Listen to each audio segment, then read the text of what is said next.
What's going on, guys? Jackson here. Welcome to this week's video. I want to talk to you guys about credit cards. Now, when you're starting off, or if you've been in the game for a while, credit cards can be a great way to optimize your spend. Now, I know already what you're going to say. Oh my gosh, credit cards are so bad. Why would you open those? That's my Graham Stephan impression right there. I'm going to talk to you guys about my 5 favorite credit cards for any millennial who's in college. Now, the whole point of this is because I'm in college, but they're still interested in the points and miles game. So that's why this video is to serve kind of an outline as what you should do if you're interested in getting in the game. I've been in the game less than a year now, and I have almost 65,000 Amex points and over 70,000 Delta points. The first example I want to talk to you about is this card. This is the Discover It card. I think this is a fantastic student card for everyone interested in getting to the points and miles game. This card does offer 5% back on multiple categories throughout the year that change every 3 months. So for example, this month is grocery stores, next month is gas, the following month is Uber. You get the picture. One thing to keep in mind with this card is they will only limit you to $1,500 spend. So if you are going over that amount, you will be only limited to 1% cash back. So do keep that in mind if you are going to be using this card for bigger purchases. One thing Discover does that's different from a lot of other credit card companies is they don't offer sign-up bonuses, but they offer cashback match. So for example, if we pull up my credit card profile on Discover right now, you can see that I'm almost at $200 in cashback match. So for every $5 I get back, they're gonna match that to $10. The second card on our list is the Chase Freedom card. And this card has been around for a while, however, was recently revamped a couple years ago to basically follow the model of Discover card. For example, they give you 5% UR points on rotating categories throughout the year. A perfect example of this is this month is gas. Now, I don't really spend that much on gas. However, I know whenever I'm at the gas station, I'm gonna be using this card. Another really great perk of this is it also gives you 5% back on Lyft rides. So if you're someone who uses Lyft a lot, you know to always set this in your Lyft app as the default payment method. Something else that I think is really cool is this card does give you ultimate reward points. So if you pair this card with something like the Chase Sapphire Reserve or the CSP, Chase Sapphire Preferred, you can actually use those points in the transfer portal to get a boost. One thing to keep in mind with the Freedom card is that it will cap you just like the Discover at $1,500 per quarter. So if you do spend more than that $1,500, you'll just be getting 1% cash back.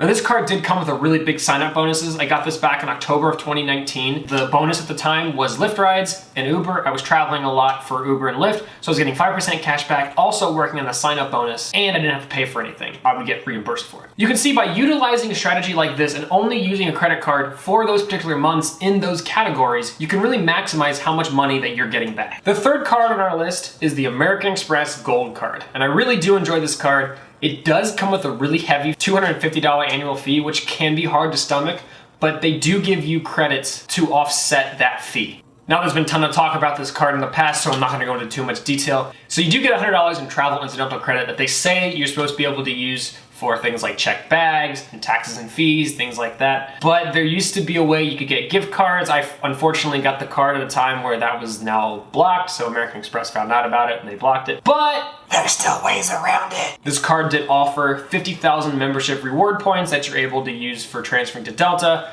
Because I live in Cincinnati, that's like the best one to transfer from. Or you can use it for other airlines. Just please make sure you're not using membership reward points for cashback. Please. In order to get those 50,000 points at the time, you have to spend $2,000. And I know a lot of people are gonna say is, why would I spend $2,000 to only get $500 back? The goal is to be able to put your normal spend on there, not spend anything that you wouldn't have already, and be able to use those points as a way to be able to reward yourself for just spending your normal spend. One of the things I really like about this card is it does offer 4x back on groceries and 4x back on dining. As a college student, that's basically about 80% of all my spend. That's why I think it makes sense for most college students. Going along with the credits, I know I just mentioned that airline credit. It also does give you $120 in Grubhub, Seamless, Shake Shack, and a couple other places. This is kind of hard to use because they don't give it to you all at once. They kind of budget it out in $10 increments per month. It's really annoying they effectively do this because they didn't want you to forget that you'll use it 1 month. But from where I'm located in Cincinnati, it's super easy just to be able to walk down basically from my apartment, and there's like 40 restaurants within 2 blocks from where I am. The fourth card on the list is the American Express Delta Gold card. And I really do like this card basically for one reason, and that is the sign-up bonus. Yeah, I wouldn't really get this card if you can't get it for a good sign-up bonus. I was able to get this card before the refresh. American Express kind of nerfed this card a little bit. It's not as good as it used to be. However, they had a really heavy sign-up bonus at the time. You got 70,000 Delta points for $2,000 in minimum spend. I just used a service like Plastic to pay rent on this card, and there you go. I do plan on doing a full video on why this is a good value and why you're getting a good deal from this later on, but for now, there's YouTubers out there that have content like this that can explain why this is a good value. This card does have a $95 annual fee, and it was just raised to $100, but since I got it before the annual fee changed, I'm only paying $95 on it. But to pay $95 to get over $700 in value makes sense. The reason why I think this is a good deal, because of those 70,000 points, you want to take a trip with your friends to Cancun, you want to go down to the Bahamas, say you want to go from CVG to Paris, that's going to cost you 70,000 points. If you were to pay this in cash, you'd be paying over $1,000 for it. By spending $95 and putting your normal spend on this card, it's good value. You also do get 2x back on grocery and 2x back on dining, but why would you use this card when you can use this card, the gold card that gives you 2 times more? You're then able to transfer your American Express points to Delta at a 1-to-1 ratio, 1-to-1. You also do get priority 1 boarding, which lets you board with main class cabin. And this is really useful because if you're booking those basic economy tickets with Delta, you're able to use this card to let you board earlier. I almost just showed the number there. So we're gonna go to the backside.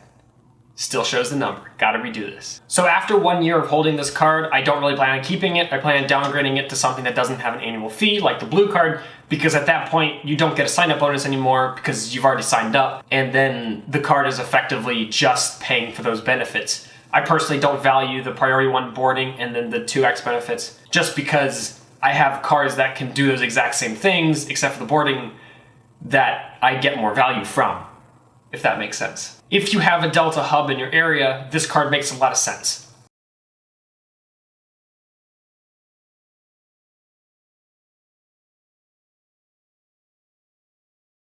Finally, the last card on my list is a business card. And I know some people may be scared of business cards. However, trust me, it's really easy to get a business card. Basically, any side hustle or anything you're doing that has a second source of income can count as a business card. And so this is the American Express Blue Business Card. The only thing it really has going for it is it gives you 2x back on all purchases, up to $50,000. I really like this card because if you have a lot of non-category spend, so if you have things that don't fit into this card, they don't fit into this card, or they don't fit into the Discover card, you can then use the Blue Business Card and still be getting decent value for those purchases. An example like this is there's a Target right next to me. Sometimes don't want to drive all the way to Kroger to be able to go and get groceries, so I'll just go to Target to be able to still be able to get things I need, and I know I'm still getting decent value from this card.